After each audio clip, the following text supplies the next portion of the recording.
Hello welcome back to Aisha's academy. അപ്പോൾ നമ്മുടെ financial അക്കൗണ്ടിങ്ങിൻ്റെ 5 മാർക്സിൻ്റെ ഇമ്പോർട്ടൻറ്റ് ക്വസ്റ്റ്യൻസ് ആണ് കഴിഞ്ഞ കുറച്ച് ക്ലാസ്സുകളിലായിട്ട് ഡിസ്കസ് ചെയ്തുകൊണ്ടിരുന്നത്. അപ്പോൾ ഇന്ന് നമ്മൾ ഡിസ്കസ് ചെയ്യാൻ പോകുന്നത് ബിൽ ഓഫ് എക്സ്ചേഞ്ച് എന്ന് പറയുന്ന ഏരിയയാണ്. അപ്പോൾ ബിൽ ഓഫ് എക്സ്ചേഞ്ചുമായിട്ട് ബന്ധപ്പെട്ട് സിലബസിൽ പറഞ്ഞേക്കുന്ന ബേസിക് ആയിട്ടുള്ള പ്രോബ്ലംസ് ആണ് ചോദിക്കുന്നതെന്ന് സിലബസിൽ തന്നെ പറയുന്നുണ്ട്. അപ്പോൾ ബിൽ ഓഫ് എക്സ്ചേഞ്ചുമായിട്ട് ബന്ധപ്പെട്ട് ബേസിക് ആയിട്ടുള്ള journal entries and books prepare ചെയ്യാനായിരിക്കും സാധാരണ ചോദിച്ചു വരുന്ന ക്വസ്റ്റ്യൻസ്. അപ്പോൾ അതിന് മുന്നേ ഞാനൊരു ക്ലാസ് എന്താണ് ബിൽ ഓഫ് എക്സ്ചേഞ്ച്, അതിൻ്റെ പാർട്ടീസ് ആരൊക്കെയാണ്, കാരണം അങ്ങനെയുള്ള ബേസ് ആയിട്ടുള്ള ഒരു കാര്യം കിട്ടിയാൽ മാത്രമേ നമുക്ക് ആ ഒരു ബേസ് വെച്ചിട്ട് ജേണൽ എൻട്രീസ് കാര്യങ്ങൾ ചെയ്യാൻ പറ്റും. അപ്പോൾ ഇന്നത്തെ ക്ലാസ്സിൽ നമ്മൾ ബിൽ ഓഫ് എക്സ്ചേഞ്ചും അതിൻ്റെ features and parties in bill of exchange എന്ന് പറയുന്ന ഒരു കേസാണ് ഇന്ന് ഞാൻ പറയാൻ പോകുന്നത്. അപ്പോൾ ആദ്യം നോക്കാം. നമുക്കറിയാം ബിൽ ഓഫ് എക്സ്ചേഞ്ച് എന്ന് പറഞ്ഞാൽ ഒരു നെഗോഷ്യബിൾ ഇൻസ്ട്രുമെന്റ് ആണ്. അപ്പോൾ negotiable instrument, bill of exchange, check, promissory note, ഇതിനെയാണ് ഇത് മൂന്നെണ്ണമാണ് നമ്മൾ ജനറലി എന്തെന്ന് പറയുന്നത് ആ നെഗോഷ്യബിൾ ഇൻസ്ട്രുമെന്റ് എന്ന് പറയുന്നത്.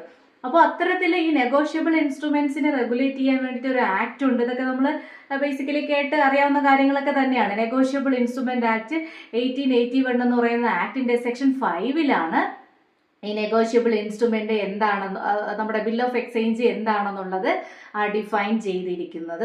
അപ്പോൾ ആദ്യം നമ്മൾ ഈ ബിൽ ഓഫ് എക്സ്ചേഞ്ചിന്റെ ഡെഫിനിഷൻ തീർച്ചയായിട്ടും പഠിച്ചിരിക്കണം. കാരണം ഈ ഒരു ഏരിയയിൽ നിന്ന് ബേസിക് ആയിട്ടുള്ള കാര്യങ്ങളാണ് ചോദിക്കുന്നതെന്ന് പറയുന്നുണ്ട്. അതുകൊണ്ട് തന്നെ നമുക്ക് 2 മാർക്സിന് ഈ ഒരു ഡെഫിനിഷൻ പ്രതീക്ഷിക്കാം കേട്ടോ. അപ്പോൾ ആദ്യം നമ്മൾ എന്താണ് ആ ബിൽ ഓഫ് എക്സ്ചേഞ്ചിന്റെ ഡെഫിനിഷൻ നോക്കാം. According to section 5 of negotiable instrument act 1881.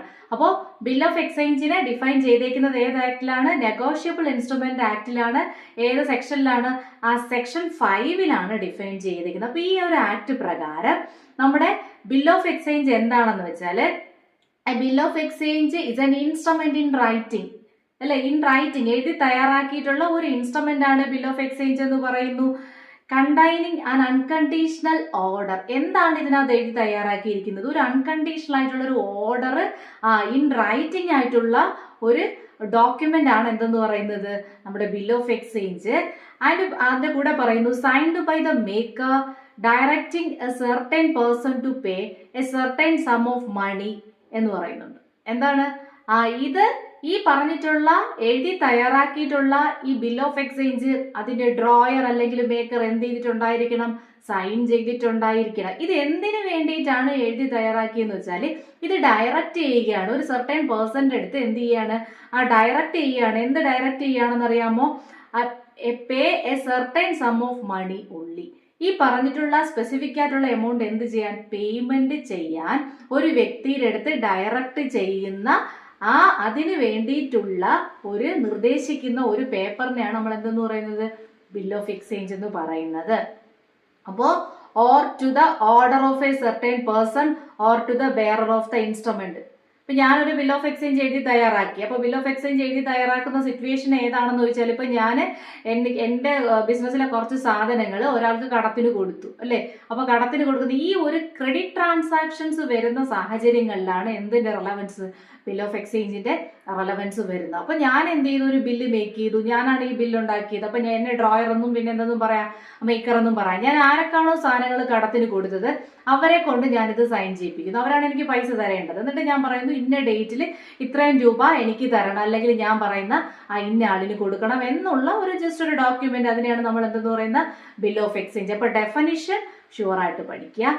അടുത്ത് പറയുന്നത് ഇതിന്റെ ഫീച്ചേഴ്സ്. ആക്ച്വലി ഈ ഡെഫിനിഷൻ പഠിക്കുന്ന ഒരാൾക്ക് തീർച്ചയായിട്ടും ബിൽ ഓഫ് എക്സ്ചേഞ്ചിന്റെ ഫീച്ചേഴ്സ് അതിൽ നിന്ന് തന്നെ എഴുതാൻ പറ്റും. എന്തുകൊണ്ടാണ് പറയാൻ കാരണം? ഒന്നാമത് പറയുന്നു bill of exchange is an instrument in writing. ഡെഫിനിഷനിൽ പറയുന്നില്ലേ? ഷുവർ. അപ്പൊ ഡെഫിനിഷൻ നിങ്ങൾ ഷുവർ ആയിട്ടും പഠിക്കുക. അപ്പൊ ബിൽ ഓഫ് എക്സ്ചേഞ്ച് എന്ന് പറഞ്ഞാൽ എഴുതി തയ്യാറാക്കിയിട്ടുള്ള ഒരു ഡോക്യുമെന്റ് ആണെന്ന് പറയുന്നു. അടുത്ത് പറയുന്നു it contain an unconditional order. തീർച്ചയായിട്ടും എന്ത് ചെയ്തേ പറ്റുള്ളൂ? ഇന്ന ഡേറ്റിൽ പൈസ കൊടുത്തേ പറ്റുള്ളൂ. അതിനെയാണ് എന്തെന്ന് പറയുന്നത്?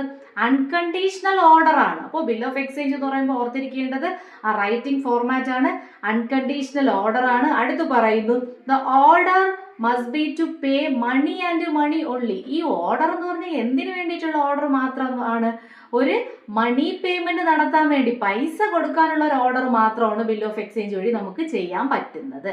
And it must be signed by the maker or drawer. ഇത് ആര് സൈൻ ചെയ്തിട്ടുണ്ടായിരിക്കും? ഇത് ഈ ഒരു ബിൽ ഓഫ് എക്സ്ചേഞ്ച് തയ്യാറാക്കിയ വ്യക്തി ആരാണോ അതിന്റെ ഡ്രോയർ അല്ലെങ്കിൽ അതിന്റെ മേക്കർ എന്ന് പറയും, അയാൾ തീർച്ചയായിട്ടും ഇത് എന്ത് ചെയ്തിട്ടുണ്ടായിരിക്കണം? Sign ചെയ്തിട്ടുണ്ടായിരിക്കണം. The name of the drawee must be clearly mentioned in the document. ഇതൊരു വാലിഡ് ഡോക്യുമെന്റ് ആവണമെങ്കിൽ ഇതില് ഡ്രോയിയുടെ പേര്, ഡ്രോയി എന്ന് പറഞ്ഞാൽ ആരാണെന്ന് അറിയാമോ? ഈ ബിൽ അക്സെപ്റ്റ് ചെയ്യുന്ന ആള് ആരാണോ ഡെപ്റ്റർ, അതായത് സാധനങ്ങൾ കടത്തിന് വാങ്ങിച്ചുകൊണ്ട് പോയ ആൾ ആരാണോ അയാളാണ് ഡ്രോയി. അപ്പൊ അയാൾ എന്ത് ചെയ്യണമെന്ന് അറിയാമോ? അയാൾ ഇത് എന്ത് ചെയ്തിട്ടുണ്ടായിരിക്കണം? അംഗീകരിക്കണം. അയാളും ഇത് എന്ത് ചെയ്തിരിക്കണം? സൈൻ ചെയ്തിരിക്കണം. ആൻഡ് ഓൾസോ അയാളുടെ പേര്, ഡ്രോയിയുടെ പേരും കൂടെ ഈ ബിൽ ഓഫ് എക്സ്ചേഞ്ചിൽ കണ്ടെയ്ൻ ചെയ്തിട്ടുണ്ടായിരിക്കണം. And it must be dated and stamped. ഇത് എന്ത് ചെയ്തിട്ടുണ്ടായിരിക്കണം? പ്രോപ്പർലി ഡേറ്റ് ചെയ്തിട്ടുണ്ട് ഉണ്ടായിരിക്കണം. And also stamped. അപ്പോൾ ഇതാണ് bill of exchange. Bill of എക്സ്ചേഞ്ചിന്റെ ഫീച്ചേഴ്സ്. അപ്പൊ ഇത്രയും കാര്യങ്ങൾ പഠിക്കണം. ചിലപ്പോൾ ഇതിന്റെ ഫീച്ചേഴ്സ് മാത്രമായിട്ടും നിങ്ങൾക്ക് 5 മാർക്സിനൊക്കെ ചോദിക്കാൻ സാധ്യതയുള്ളതാണ്. അടുത്ത് പറയാൻ പോകുന്ന പാർട്ടീസ് ആണ്. പാർട്ടീസ് എന്ന് പറയുമ്പോൾ ബിൽ ഓഫ് എക്സ്ചേഞ്ച് പറയുമ്പോൾ തന്നെ ഓർത്തിരിക്കുക, അവിടെ 3 പാർട്ടീസ് ആണ് ഉള്ളത്. 3 ആൾക്കാർ. ആരൊക്കെയാണ്? Drawer, drawee and payee. Okay, drawer നോക്കുക. The person who draw or write the bill is called drawer or maker. Bill എഴുതി തയ്യാറാക്കുന്ന ആളിനെയാണ് നമ്മൾ എന്തെന്ന് പറയുന്നത്? ഡ്രോയർ അല്ലെങ്കിൽ മേക്കർ എന്ന് പറയുന്നത്. Drawer must be the seller or creditor to money is owing. അതായത് ഡ്രോയർ എന്ന് പറഞ്ഞാൽ ആരാണ്? നേരത്തെ ഒരു എക്സാമ്പിൾ പറഞ്ഞു. സാധനങ്ങൾ എന്ത് ചെയ്തിട്ടുള്ള, വിറ്റിട്ടുള്ള ആൾ, അതായത് പൈസ കിട്ടാനുള്ള ആളാണ് ബില്ല് എഴുതി തയ്യാറാക്കുന്നത്. അയാളെയാണ് നമ്മൾ എന്തെന്ന് പറയുന്നത്? ഡ്രോയർ അല്ലെങ്കിൽ maker in case of bill of exchange എന്ന് പറയുന്നത്. അപ്പോൾ ഓർത്തിരിക്കുക, ഡ്രോയർ ആരാണ്? ക്രെഡിറ്റർ ആണ്. ബിൽ ഓഫ് എക്സ്ചേഞ്ചിന്റെ കാര്യത്തിൽ ഡ്രോയർ ആരാണ്? ക്രെഡിറ്റർ ആണ്. അടുത്ത് നോക്കൂ, ഡ്രോയി അപ്പൊ ആരായിരിക്കാം? Drawee is the person on whom the bill is drawn. ആരുടെ പേരിലാണോ ഒരു ബില്ല് എഴുതി തയ്യാറാക്കുന്നത് അയാളെയാണ്, അതായത് പൈസ കൊടുക്കാൻ ബാധ്യസ്ഥനായിട്ടുള്ള ഡെപ്റ്റർ ആണ് ആരെന്ന് പറയുന്നത്? ഡ്രോയി എന്ന് പറയുന്നത്. അതിന്റെ ലാസ്റ്റ് വൺ ആരാണ്? പേയി. പേയി ആരാണ്? Payee is the person to whom the payment of bill is made on maturity date. ഒരു ബില്ലിന് ഒരു മെച്യൂരിറ്റി ഡേറ്റ് ഉണ്ട്. ആ മെച്യൂരിറ്റി ഡേറ്റിൽ ആരൊക്കെ പൈസ കൊടുക്കണം എന്നാണ് ബില്ലിൽ പറഞ്ഞിട്ടുള്ളത്, അയാളെയാണ് നമ്മൾ എന്തെന്ന് പറയുന്നത്? പേയി എന്ന് പറയുന്നത്. Drawer and payee can be the same person when payment is made to the drawer. അപ്പോൾ നമ്മൾ ചിന്തിച്ചില്ലേ, എന്താണ്? ഡ്രോയറിനാണ് പൈസ കിട്ടാനുള്ളതെന്ന് പറഞ്ഞു. നോർമലി എല്ലാ ബില്ലിന്റെ കേസിലും ഡ്രോയർ തന്നെയായിരിക്കും എന്തെന്ന് പറയുന്നത്? പേയി. ഡ്രോയറിനല്ലേ പൈസ കിട്ടാനുള്ളത്. പക്ഷേ ചില സിറ്റുവേഷനിൽ ഇപ്പൊ ഡ്രോയർ, ഞാൻ ഒരാൾക്ക് കടത്തിന് സാധനം കൊടുത്തിട്ട് ഞാൻ പറയും ഇന്ന ഡേറ്റിൽ ഇത്രയും രൂപ ഇന്ന വേറെ മറ്റൊരാളുടെ, ഞാൻ പൈസ കൊടുക്കാനുള്ള വേറൊരാളുടെ പേര് ഡീറ്റെയിൽസ് പറഞ്ഞിട്ട് അവർക്ക് കൊടുക്കണമെന്ന് പറഞ്ഞാൽ അയാൾ എന്തായി തീരും? പേയി ആയിത്തീരും. അപ്പോൾ ഒരു ബിൽ ഓഫ് എക്സ്ചേഞ്ചിൽ മാക്സിമം 3 പേഴ്സൺസ് വരാനുള്ള സാധ്യതയുണ്ട്: drawer, drawee and payee. Okay, അപ്പൊ ക്ലിയർ ആണെന്ന് വിചാരിക്കുന്നു. അടുത്ത് നമുക്ക് ജസ്റ്റ് അതിന്റെ അഡ്വാൻറ്റേജസ്, അതായത് ബിൽ ഓഫ് എക്സ്ചേഞ്ച് എന്ന് പറയുന്ന നെഗോഷ്യബിൾ ഇൻസ്ട്രുമെന്റിന്റെ അഡ്വാൻറ്റേജസും കൂടെ പറഞ്ഞ് വൈൻഡപ്പ് ചെയ്യാം. ഓക്കെ, അപ്പൊ ഇതെന്ന് പറഞ്ഞാൽ ഒരു ഡെപ്റ്റിന്റെ എന്താണ്? ഒരു അക്നോളജ്മെന്റ്, അതായത് ഒരു ഡെപ്റ്റിന്റെ ഒരു പ്രൂഫ് ആണെന്ന് നമുക്ക് വേണമെങ്കിൽ പറയാം. അപ്പൊ അതൊരു അഡ്വാൻറ്റേജ് അല്ലേ? നമ്മൾ ഒരാൾക്ക് ഒരു കടം കൊടുത്തു, അതിന്റെ ഒരു പ്രൂഫായിട്ട് ഒരു ഡോക്യുമെന്റ് ഉണ്ടെങ്കിൽ നമുക്ക് അതെന്താണ്? അതൊരു ബെനിഫിറ്റ് ആണ്. ഓക്കെ, അതാണ് ഫസ്റ്റ് അഡ്വാൻറ്റേജ് എന്ന് പറയുന്നത്.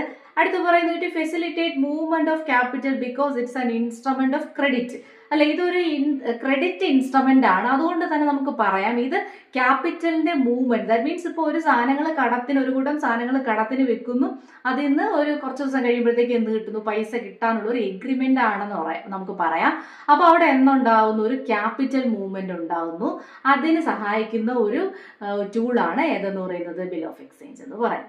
ഓക്കെ, അടുത്ത് പറയുന്നു since the date of payment is fixed the debtor knows when he has to pay and creditor knows when to expect his money. അപ്പോൾ ഇതിന്റെ ഡേറ്റ് ഓൾറെഡി ഫിക്സ് ചെയ്ത് വെച്ചിരിക്കുന്നത് കൊണ്ട് തന്നെ ഡെപ്റ്ററിനെ സംബന്ധിച്ച് അദ്ദേഹത്തിന് അത് ഇന്ന ഡേറ്റിലാണ് പൈസ കൊടുക്കാനുള്ളതെന്ന് ഉള്ള ഒരു ഓർമ്മ ഉണ്ടായിരിക്കും. അതുപോലെ ക്രെഡിറ്ററിന് പറയാം ഇന്ന ഡേറ്റിൽ എനിക്ക് പൈസ കിട്ടും. അപ്പൊ രണ്ടുപേർക്കും ഈ ഒരു ട്രാൻസാക്ഷനെ കുറിച്ചിട്ടുള്ള ഒരു റിമൈൻഡിങ്ങും കൂടെയാണ് എന്തെന്ന് പറയുന്നത്?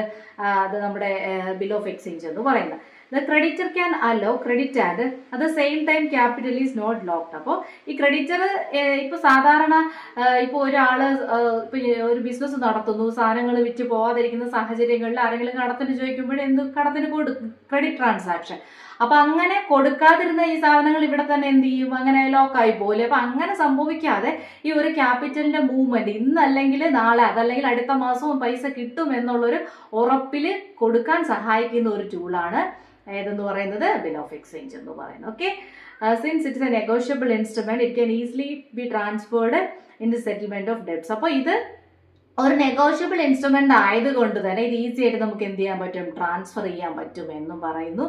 And it's an easy and convenient device for remitting money from one place to another. അതുപോലെ തന്നെ ഒരു പ്ലേസിൽ നിന്ന് വേറൊരു പ്ലേസിലോട്ട് പൈസ എന്ത് ചെയ്യാൻ വേണ്ടി, റെമിറ്റ് ചെയ്യാൻ വേണ്ടിയിട്ട്, അതായത് പേയ്മെന്റ് നടത്താൻ വേണ്ടിയിട്ടുള്ള ഒരു ഈസി ആയിട്ടുള്ള ഒരു ടൂളും കൂടെയാണ് നമ്മുടെ ബിൽ ഓഫ് എക്സ്ചേഞ്ച്. ഓക്കെ, അപ്പോൾ ബിൽ ഓഫ് എക്സ്ചേഞ്ചിൽ ഷുവറായിട്ട് അതിന്റെ ഡെഫിനിഷൻ പഠിക്കുക, പാർട്ടീസ് ഓർത്തിരിക്കുക, പാർട്ടീസ് ഒന്ന് നന്നായിട്ട് ഡീപ്പായിട്ട് ഓർത്ത് വെച്ചിരിക്കുമെങ്കിൽ നമുക്ക് അടുത്ത ക്ലാസ്സിലുള്ള നമ്മുടെ പ്രോബ്ലംസും ഒക്കെ ആയിട്ട് നമുക്കത് മനസ്സിലാക്കാൻ പറ്റും. പിന്നെ അതിന്റെ അഡ്വാൻറ്റേജസും ഫീച്ചേഴ്സ് ഒക്കെ ഡെഫിനിഷനിൽ നിന്ന് തന്നെ അറിയാൻ പറ്റും അല്ലേ. ഓക്കെ, അപ്പോൾ കൂടുതൽ ക്ലാസ്സിനായിട്ട് എൻ്റെ ചാനൽ നിങ്ങൾ സബ്സ്ക്രൈബ് ചെയ്യുക. Okay, all the best.